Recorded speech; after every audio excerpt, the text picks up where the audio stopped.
Սա հայոց պատմության հատոր 3-րդն է, ըստ էության հրատարակված է Հայաստանի Հանրապետության Գիտությունների ազգային ակադեմիայի պատմության ինստիտուտի կողմից, այս սա ըստ էության մեր պաշտոնական պատմությունն է։ Հիմա ինչ որ ասում էի իմ նախորդ հարցին, շատ կարևոր է, երբ հրատարակվել 2015 թվականին է սա հրատարակվել, այսինքն այն ժամանակ ես այնտեղ նստած էի, ինչ է ասում, խոսում է բնականաբար մեր պատմության մասին և գրքի հեղինակները հղում են անում Լեոյին և հետևաբար մի պարբերություն կմեջբերեմ ընդամենը ժամանակի սղության պատճառով։ Վավերագրերի և մտքերի համակցման կուռ տրամաբանության լեզվով նա Լեոն ներկայացնում է աշխարհի վերաբաժանման, նոր գաղութների նվաճման համար գոտեբարդի բռնված տերությունների դիվանագիտական խարդավանքները հայկական հարցում։ Ժամանակի քննությանն են դիմացել պատմաբանի այն մտքերը, թե մեծ տերությունների համար հայկական հարցը սոսկ միջոց էր Օսմանյան կայսրության գլխին մտրակը ճոճելու, նրա ներքին գործերին միջամտելու համար։ Խոսում փաստերով նա բարձրացնում է վարագույրն այն նենգությունների, որոնցով նույն այդ տերությունները 1890-ական և 1915-16 թվականներին արևմտահայությանը ոչ միայն չպասպանեցին թուրք բարբարոսներից, այլև իրենք անմիջական մասնակիցը դարձան 20-րդ դարի առաջին ցեղասպանության։ Հասկանում եք, սա գրած է։ Ես դրա համար եմ օրում մեջ ասում, լսեք ժողովուրդ, ինչա Մեսրոպ Մաշտոցը սկսել ճանաչել զիմաստություն և սխրատիչ, ով է կարդում սա։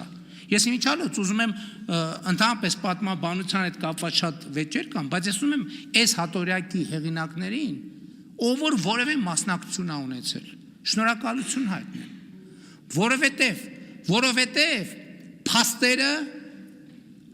շարադրված են ճշգրիտ և թողնված է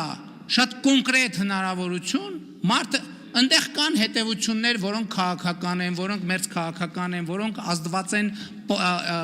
տվյալ իրադրությունից, վարվող, բայց սա արժեքավոր է, այստեղ գրած է ամեն ինչ։ Երաշխավորի մասին, գիտեք երաշխավորի մասին խոսակցություն ինչի մասին է, որ այս խաղաղությունը մերը չի, մեկը թող գա,